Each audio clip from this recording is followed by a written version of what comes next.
Es el momento de presentar, de saludar, de darle entrada a nuestro especialista en economía, el licenciado Claudio Fernández Macor. Buen día. ¿Cómo andás? ¿Cómo estás? Bien, Connie. ¿Vos? Bien. ¿Todo Mal, bien? en realidad mal. ¿Mal? Mal porque ayer Bueno. me enteré que me va a aumentar la prepaga al 30%. Porque bueno. me escribió la gente del hostel, me dice, che, a partir de noviembre, 30%.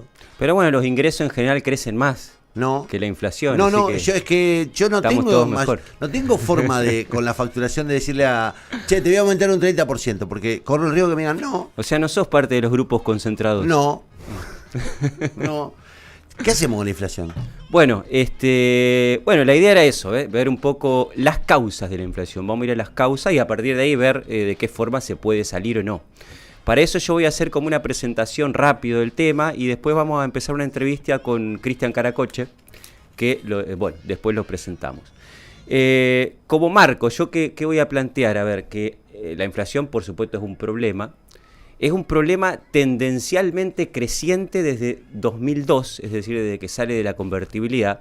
Si querés poner, Martín, la primer plaquita, vamos rápido. Si nosotros miramos, eso publicó Infobae, si nosotros miramos desde la salida de la convertibilidad de 2002, lo que vemos es que claramente hay una tendencia creciente, con altos y bajos, pero los pisos son cada vez más altos y los picos son cada vez más altos. Ya con Cristina la inflación está por encima del 20%, Cristina se va ya con una inflación del 30%, Macri ya está por encima del 30%, se va con una inflación del 50%, Alberto con una inflación del 50% hasta este año que ya hay una disparada fenomenal, ¿no? Vamos al supermercado y ya no sabemos cuánto valen las cosas. Este año la inflación va a ser el 100%, es decir que a diciembre de este año las cosas van a valer el doble que a diciembre del año pasado. Esto es un salto muy importante en la inflación. ¿Qué vamos a intentar ver rápidamente? Bueno, ¿qué causa este proceso inflacionario? ¿Por qué hay una inflación tan impresionante, una de las más altas del mundo para 2022 del 100%? Si querés, Martín, pasá a la siguiente. Ahí lo que tenemos es cómo evolucionó en el último año la inflación. Lo que vemos es que hay una clara tendencia creciente en el último año. 2021 cierra estos datos del INDEC. Cierra con una inflación cercana al 50% interanual y durante 2022 vemos cómo va creciendo, ¿no? A septiembre es el 83% y ya sabemos que a diciembre de este año va a ser el 100%.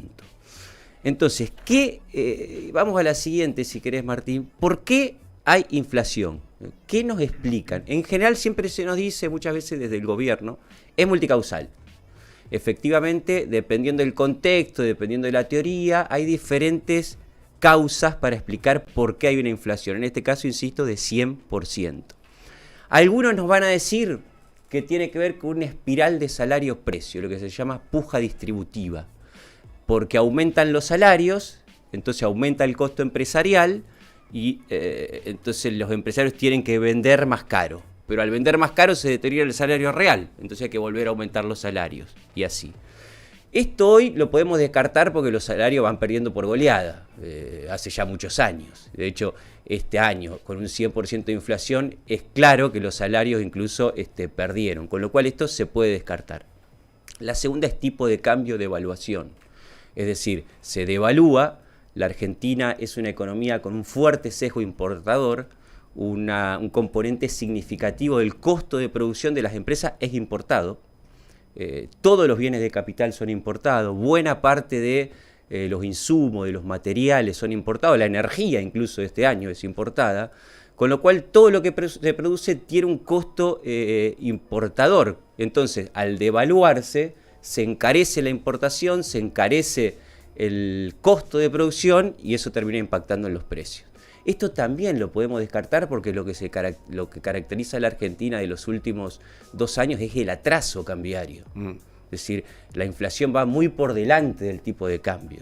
Y esto es un problema, de hecho, es un factor que está conteniendo la inflación y es un problema futuro. Entonces, eso también lo podemos descartar. Después tenemos el tema de los grupos concentrados. Después le vamos a preguntar a Cristian qué es lo que se sostiene del gobierno. Anteayer estaba escuchando una entrevista que hacía Fontevecchia al presidente del Banco Central, Pelle. Precisamente, el presidente del Banco Central es el principal responsable de estos temas y está sosteniendo esto. Esto es una teoría que no se sostiene en ningún lado. ¿Qué nos dice esto? Que hay una concentración del capital tan grande que ciertos grupos, por ejemplo en los supermercados, pueden imponer un precio a voluntad y por lo tanto tener una ganancia extraordinaria y por ese lado es que hay inflación. ¿Qué decía Pelle ayer? Bueno, nosotros queremos impulsar el gasto para estimular el crecimiento y esto en vez de ser respondido con un incremento en la producción, los grupos concentrados lo transforman en aumento de precios para tener una ganancia extraordinaria. ¿Por qué no se sostiene? A ver, el capital está tan concentrado en cualquier otro país del mundo como en Argentina. Entonces, ¿por qué esto no pasa en otros lugares del mundo?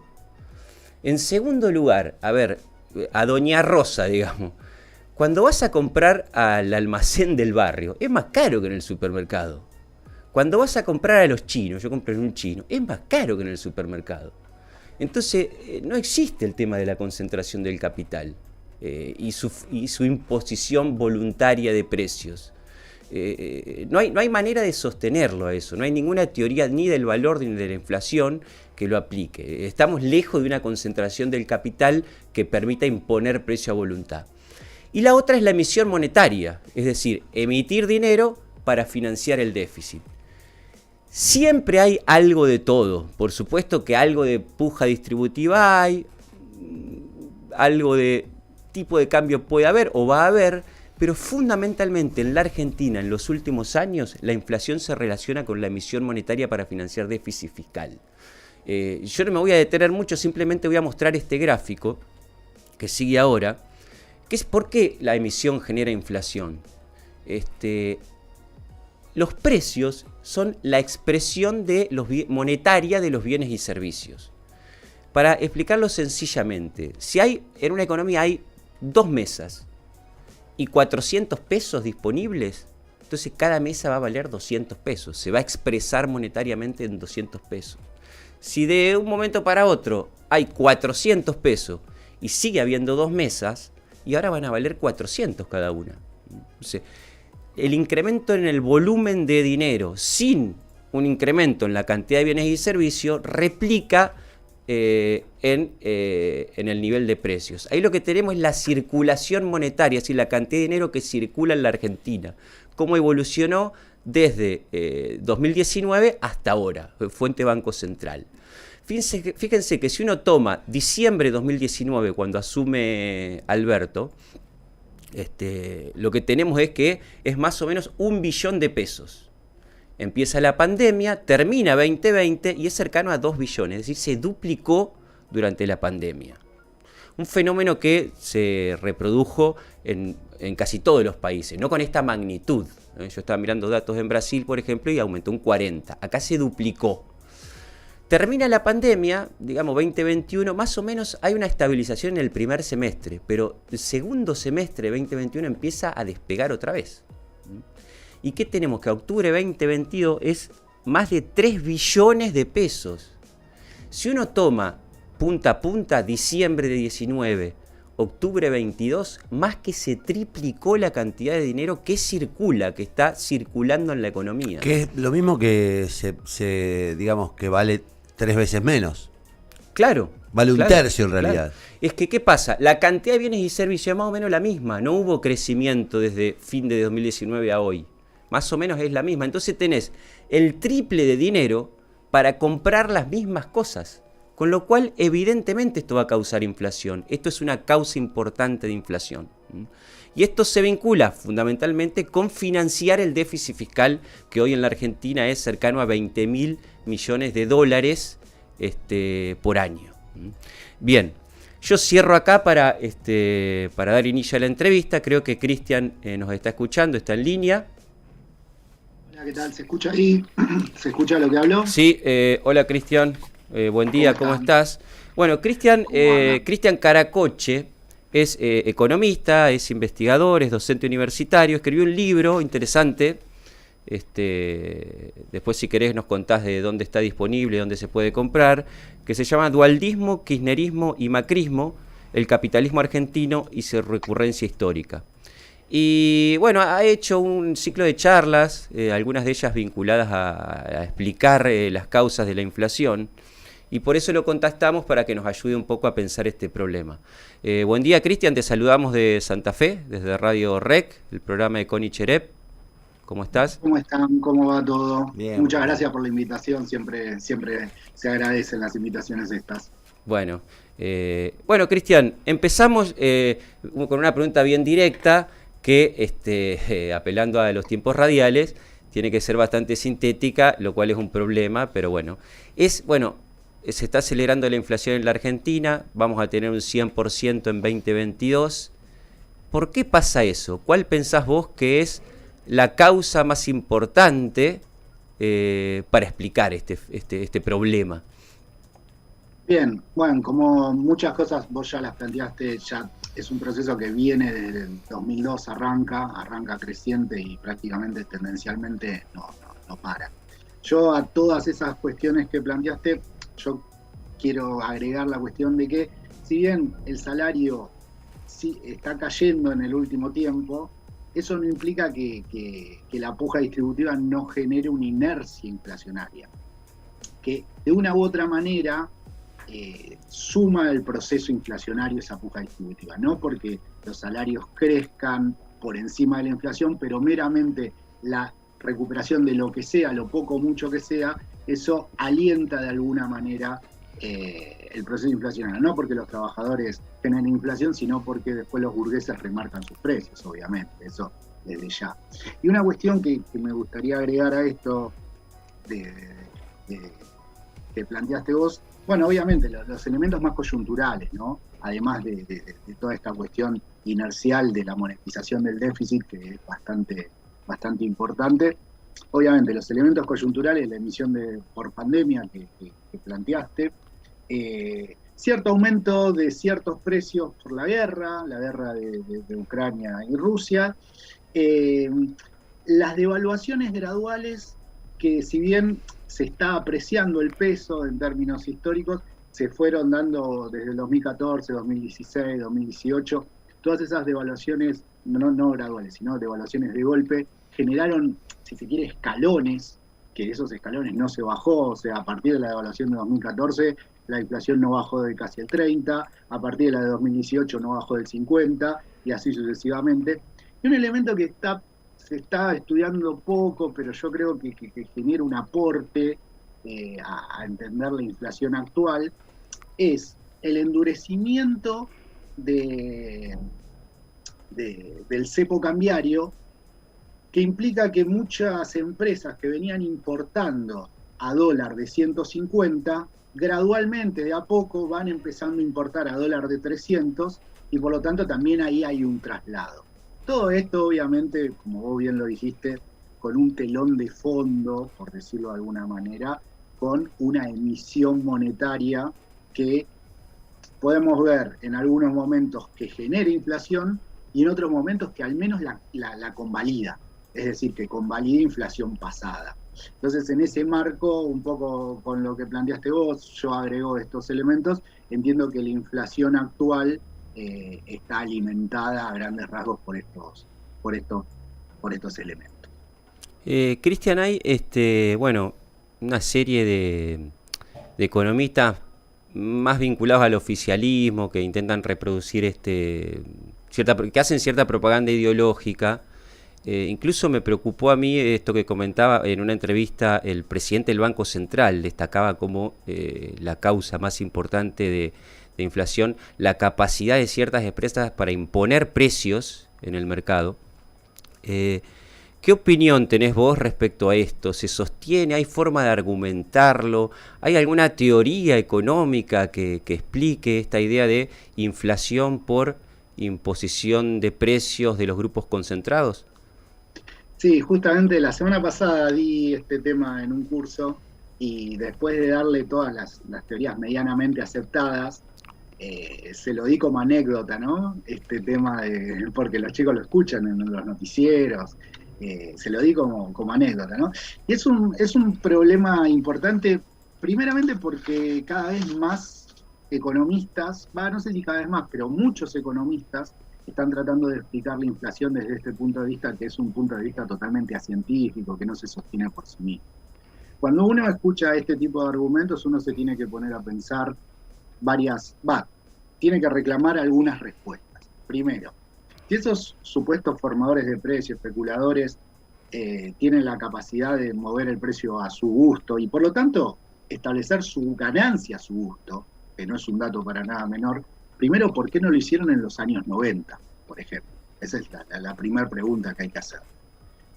Después, si hay algo que se parecen en los distintos países, son las burguesías.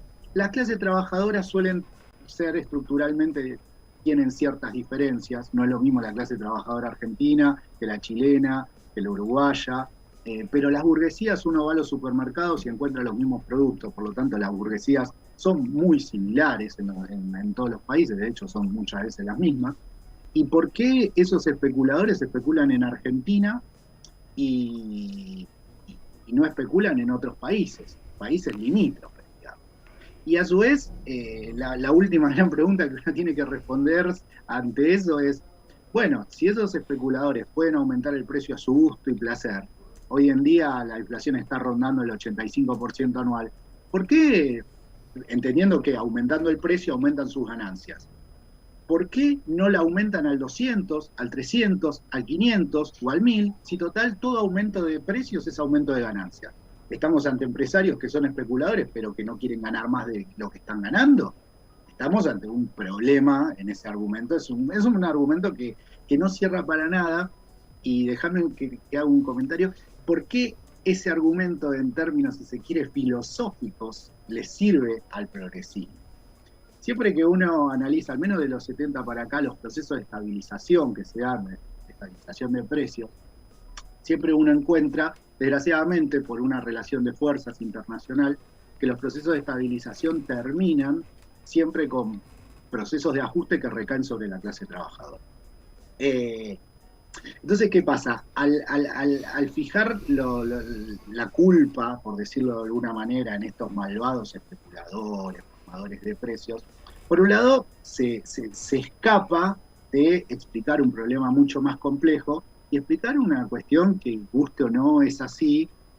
A mí no me gusta, pero soy economista y trato de analizar la realidad tal cual es, que es los problemas inflacionarios, la solución a los problemas inflacionarios, guste o no, dentro del capitalismo y dentro de estas relaciones de fuerza que tenemos hoy en día en el capitalismo, con una burguesía que avanza y una clase trabajadora que se defiende, pero que no avanza, siempre recae sobre la clase trabajadora, necesariamente. Eso por un lado. A su vez, explicar un problema complejo con una simplificación de es culpa de la voluntad de 5 tipos, también un poco es un argumento, si se quiere, una facilidad que resulta llamativo. Milei explica la inflación de una manera muy fácil también con explicar con la voluntad de unos gobernantes que emiten mucha plata, porque sí, porque son malos. Y a su vez, una cuestión importante que tiene el progresismo, que enarbola esta teoría, que echándole la culpa a este pequeño grupo, si se quiere, se exculpa de su incapacidad para llevar adelante un proceso económico libre de inflación. Es decir, echándole la culpa a 5 tipos que supuestamente forman precios y especulan, el personal político de la burguesía, si se quiere, se lava las manos de lo que es incapaz de hacer en términos políticos, porque tiene una clase trabajadora enfrente que resiste recortes salariales, que resiste recortes fiscales, que resiste recortes de gastos, y bueno, no le está pudiendo llevar a cabo a fondo, lo está llevando a cabo de a poco, lentamente, pero le está costando claramente frenar los recortes. Sí. Nosotros acá en el programa siempre destacamos esto en la columna con Connie, esto que vos estás diciendo, a ver, este relato que tiene el progresismo argentino de crearse enemigos externos, de hacer exógeno un problema que es endógeno, es decir, el problema de la inflación no tiene que ver con la política, con lo que hacemos, con la dinámica del capitalismo argentino, sino que tiene que ver con 5 tipos, ¿no? O con el Fondo Monetario Internacional, o con etcétera. Hace exógeno un problema endógeno y con lo cual se desentiende. Ahora, vamos al tema del déficit, ¿no? Uno puede decir, una de las causas más importantes es la emisión monetaria. Y la emisión monetaria responde a financiar el déficit fiscal. un escenario que tienda a resolver el problema de la inflación, en principio debería dar cierta resolución al problema del déficit. Ahora, esto, como bien estabas diciendo vos, siempre quienes se hacen cargo del déficit son en general los trabajadores. Acá en Santa Fe lo conocemos bien, digamos, porque tanto los docentes como ATE, como UPCN, bueno, los docentes universitarios ni hablar, creo que es el peor sector de toda la economía y de toda la historia, lo que hemos perdido este año. Siempre lo mismo. Y sin embargo vos tenés por un lado eso, pero por otro lado que se reproducen y ni siquiera se discuten toda una serie de subsidios, de exenciones a ciertas empresas, ciertos capitales, como los automotrices, los electrodomésticos, la industria de línea blanca, que realmente tiene esquemas de exenciones y de subsidios que insumen una fuente de recursos muy importante del Estado, ¿no? Ahora, mientras se ajusta a los trabajadores del Estado, a las automotrices se le da una exención por varios años a las exportaciones, de impuestos a las exportaciones, una política específica para reintegro del IVA. ¿Y cómo ves ese escenario? Es decir, ese ajuste fiscal que hay que hacer, ¿se puede hacer únicamente a través de ajustar los salarios? ¿Puede avanzarse sobre otros intereses también? Y yo la verdad que ahí es una situación donde está muy difícil encararlo sobre otros intereses. A ver, desde los 70 para acá hubo un cambio radical en el capitalismo global donde, además de cambiar la relación de fuerzas entre la clase trabajadora y la clase burguesa empieza a avanzar en sus reivindicaciones. La burguesía tiene cierto poder que antes no tenía, o lo multiplica al menos, la capacidad de movilización de país en país. Entonces, ¿qué es lo que pasa? Si acá se le hace algún tipo de recorte o lo que sea, lo que hace la burguesía argentina es se va a producir a Brasil y desde Brasil importa las cosas y las vende en Argentina. Por lo tanto, a ver, este es el problema que tiene el capitalismo. Distinto sería si los medios de producción no son privados, y entonces el capital no se va para donde le pinta, y nosotros como trabajadores podemos definir dónde vamos a invertir ese excedente.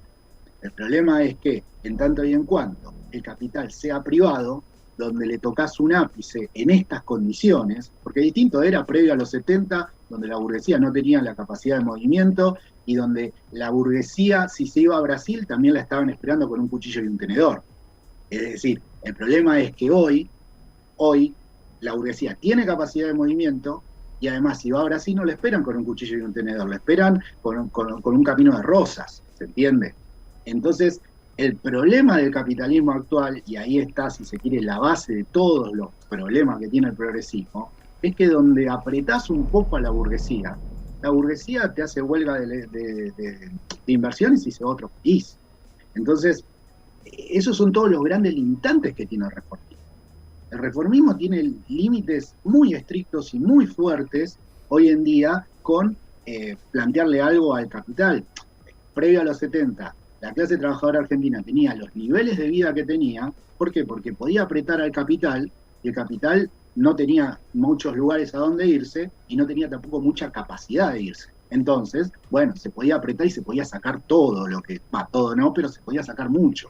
Hoy en día, el límite para apretar es bastante poco. Yo suelo ayudar, siempre colaborar con algunos sindicatos, y yo siempre les explico esto. Vos tenés que buscar lo que se dice el precio sombra. ¿Qué quiere decir el precio sombra de la empresa? Vos le tenés que sacar todo lo que la empresa esté dispuesta a pagar antes de irse a Brasil o antes de irse a Uruguay. Si vos le pedís más de lo que la empresa está dispuesta a pagar antes de irse a Brasil o antes de irse a Uruguay, se va a Brasil o se va a Uruguay. Entonces, desgraciadamente, esos son los límites que nos plantea. Bueno, Galperín, ¿no? Galperín se fue para Uruguay. Sí, aunque Galperín sigue manteniendo sus operaciones. Quizás yo lo vería más, por ejemplo, conflicto cercano al conflicto del neumático. El conflicto del neumático, un conflicto donde, si bien una empresa no tenía operaciones en Brasil, FATE no tenía dónde irse, por decirlo de alguna manera, pero Firestone se podía llevar prácticamente más de la mitad de su producción se la podía llevar a Brasil. Entonces, ahí está el problema de hasta dónde, dentro de estos limitantes del capitalismo, hasta dónde como clase trabajadora podemos presionar. Ahora, una vez establecida la resolución de este conflicto del sur, bueno, ¿qué es lo que le queda como esperanza a la clase, a los trabajadores del neumático de Argentina? Que en Brasil empiecen a apretar. Entonces, si apretan en Brasil, bueno, de acá se puede apretar todavía más. Y el capital no tiene tantos lugares a donde escaparse. Bien. Pero si la clase trabajadora en Brasil no aprieta, y bueno, acá se nos va a venir jodida porque la burguesía del neumático, por ejemplo, y digo el neumático como estoy dando un ejemplo, la burguesía del neumático siempre va a amenazar con que si me apretás mucho me voy. Entonces es un problema bastante complejo. A mí se me ocurre un par de preguntas pensando en hechos concretos. Hace pocos días vos hablabas de los trabajadores del neumático. Hubo un gran conflicto en Buenos Aires con eso. Y después uno ve cuestiones tales como el reclamo de Moyano y compañía, hablando de que si no es un 130% van a parar desde el lunes. O ves, digamos, avances de sectores corporativos muy fuertes sobre la economía. Digo, por ejemplo, se hablaba de las prepagas ayer, pero no se habla de los laboratorios y del impacto que están teniendo los aumentos de medicamentos.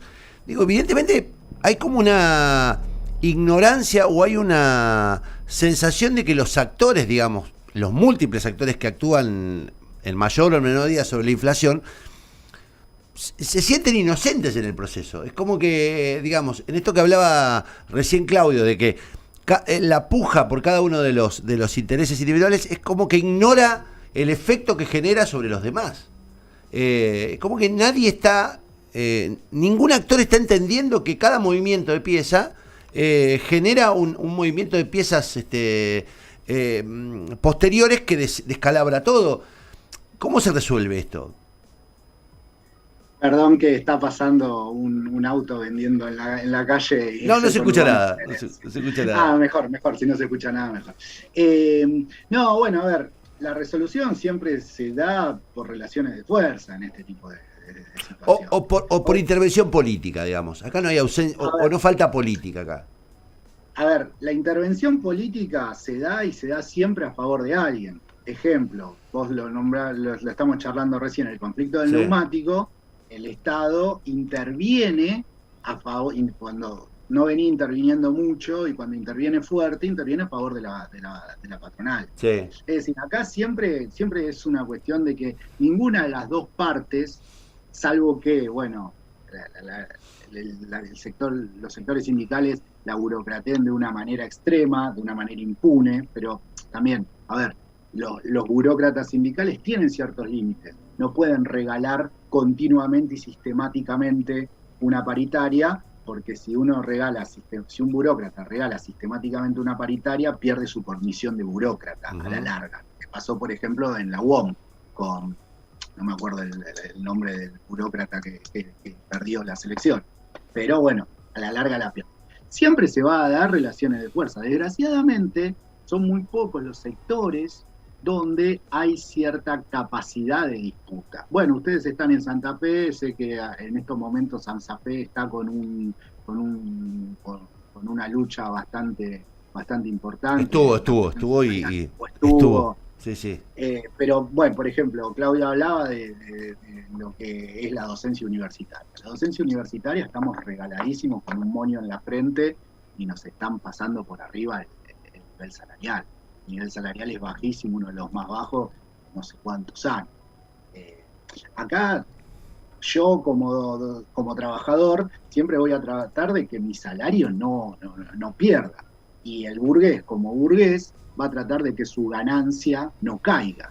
Y entonces, bueno, obviamente uno lo que va a buscar es el beneficio de al menos del sector social, de la clase social a la que pertenece. Entonces, bueno, ahí nadie se va a poner a pensar, bueno, a ver, organicémonos entre todos. No, a lo sumo es, o yo te paso por arriba, o vos me pasás por arriba. Y el que gana, gana, en esa relación de fuerza. No hay una cuestión de coordinación. Quizás un economista más neoclásico te diría que el capitalismo es un proceso de coordinación entre personas. Bueno, yo soy marxista y lo que te voy a decir es que el capitalismo y sobre todo el mercado de trabajo es un contexto de disputa y lucha de clases. Y ahí va a ser relación de fuerza, y yo voy a hacer paros y vos vas a hacer lockouts y va a ser el que primero se desgasta.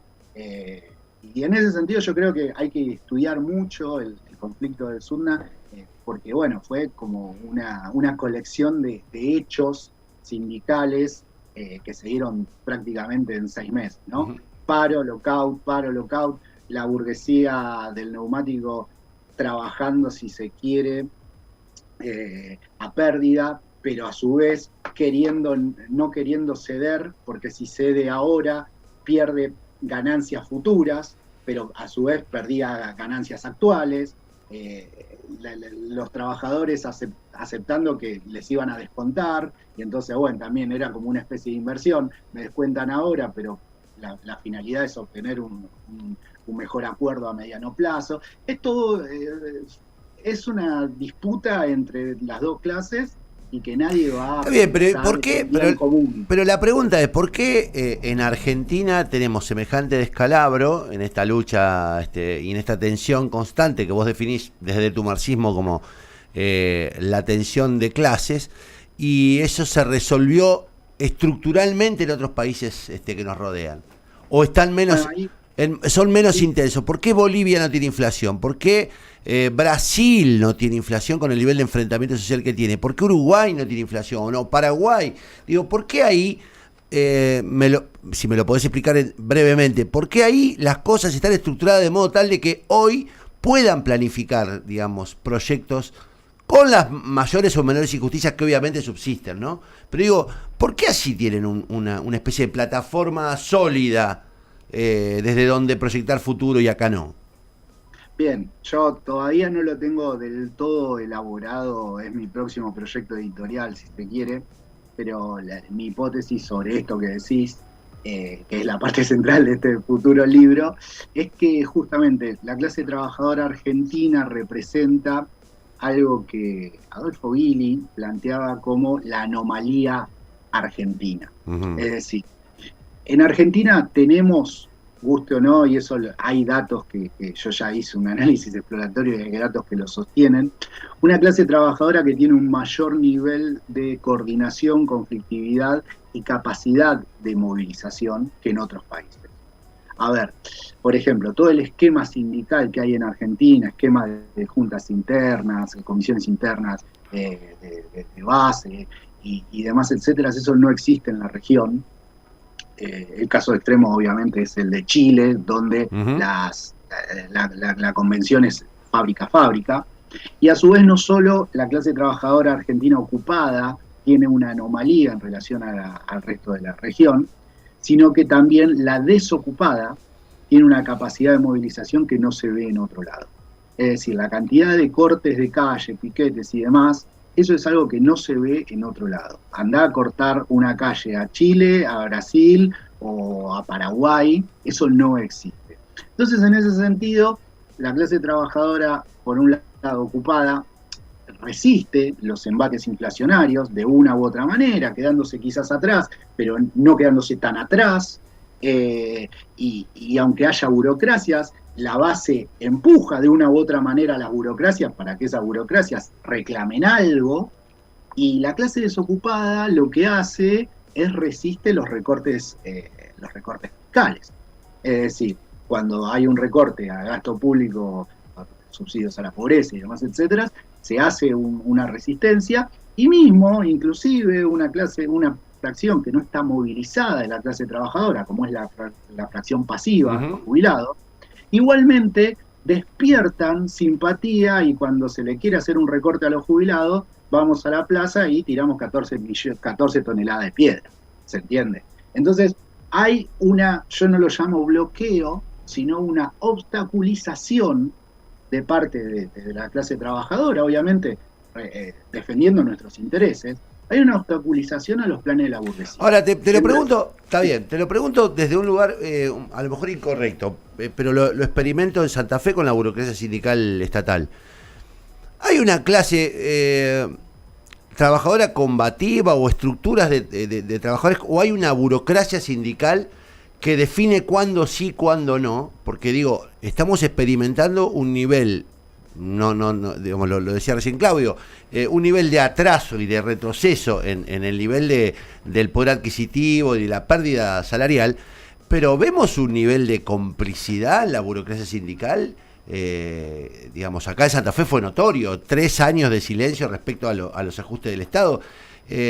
Al mismo tiempo, esa burocracia sindical no es también un obstáculo para que, digamos, no terminen consolidándose algunos modelos tan dañinos como, digo, el modelo es más o menos el mismo, o expresiones políticas que generan tanto daño como las expresiones, poner neoliberales. Bien, yo no soy trotskista y siempre tiendo a matizar la idea de que los trotskistas siempre plantean que la burocracia es el problema de todo, ¿no? Yo creo que la burocracia opera en un contexto de desmovilización, por decirlo de alguna manera, o movilización más en niveles más bajos. En esos contextos opera la burocracia. No obstante, cuando la base está desencantada y va para adelante, no hay burocracia que sostenga. ¿Con esto qué quiero decir? La burocracia funciona cuando la base no está movilizada. Caso que estábamos charlando hace un ratito, AMSAFE, en AMSAFE la misma burocracia tratando de frenar los paros y la base pasándola por arriba. Sí, pero después terminó con una pistola extorsiva. Y con Estoy los de trabajadores. acuerdo, Entonces digo, finalmente la burocracia termina funcionando como un morigerador de los efectos de la protesta, porque termina pactando. Y digo, es interesante esto que estás planteando, no nos queda más tiempo, pero es interesante porque de algún modo hay que poner todos los elementos sobre la mesa para saber cómo carajo salimos de la inflación. Que la burocracia opera, no tengo ninguna duda.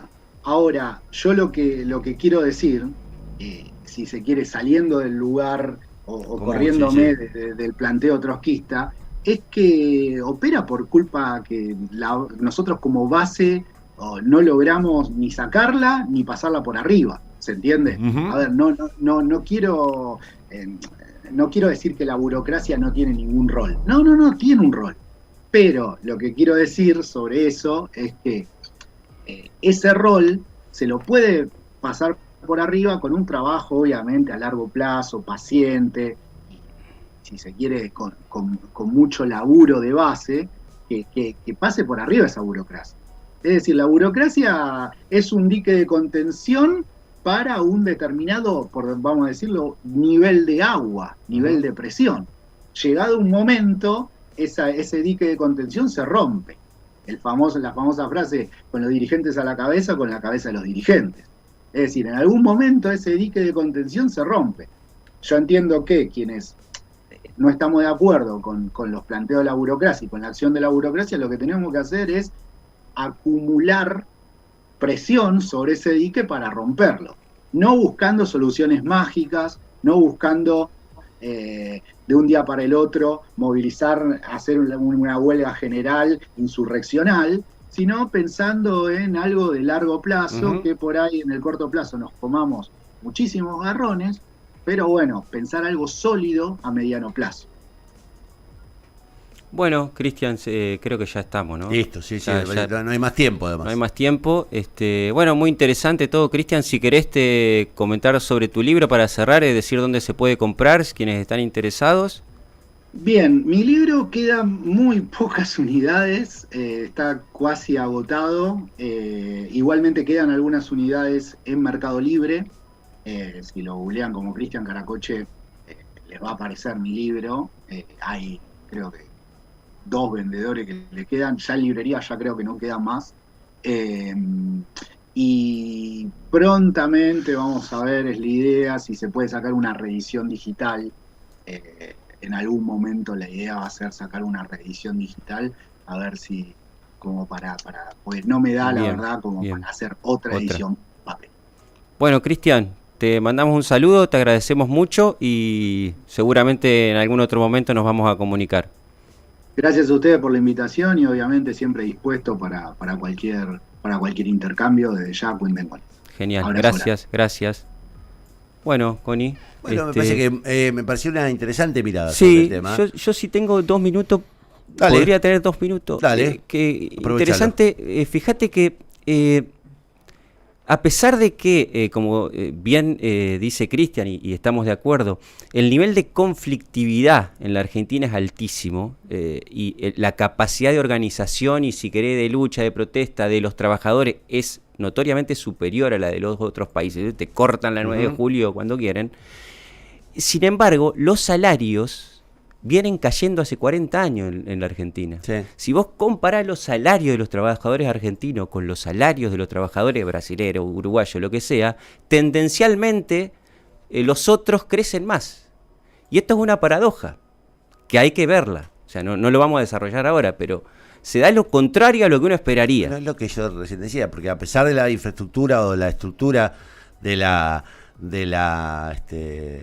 defensa gremial que él describía como sólida en la Argentina, digo, ahí aparece un factor que claramente colaboró con este nivel de destrucción del. Tiene que ver con una estructura económica que genera eso. Sí, y de una burocracia sindical que colabora.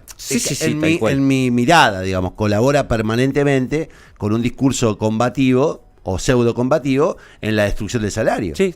Después, otra cosita, él destaca la idea de la enorme conflictividad de clases entre burguesía y trabajadores, insalvable, que en algún punto coincido, y que en otros países se logran ciertos consensos. Otros capitalismos permiten ciertos consensos, que en la Argentina no es posible. El caso paradigmático es España. En España, en el Pacto de la Moncloa, se juntaron todos los partidos, incluso la izquierda radical. Bueno, pero ahí hay una demostración de que cuando vos estás en una situación de crisis, hay en la clase dirigente y en los sectores intermedios una plena conciencia de la gravedad de la situación y de la necesidad de que se resignen algunas cosas y que otros valoren, digamos, las dificultades de otros sectores, como para poner en el eje lo que parece imposible en Argentina. Imposible. Que es un proyecto común.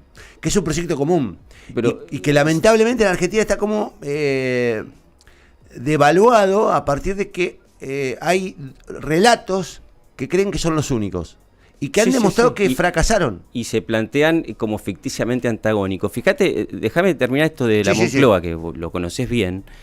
Todos los partidos dijeron, bueno, a partir de ahora se mira para adelante. Chau franquismo. No se discute más el franquismo. Sí.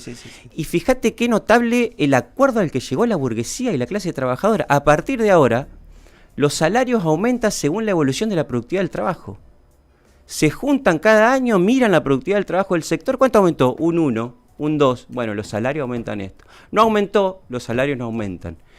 Esto parece imposible en la Argentina, en el capitalismo argentino, pero vemos cómo en otros espacios nacionales se logran ciertos consensos y ciertos acuerdos que son importantes para el propio desarrollo del capital.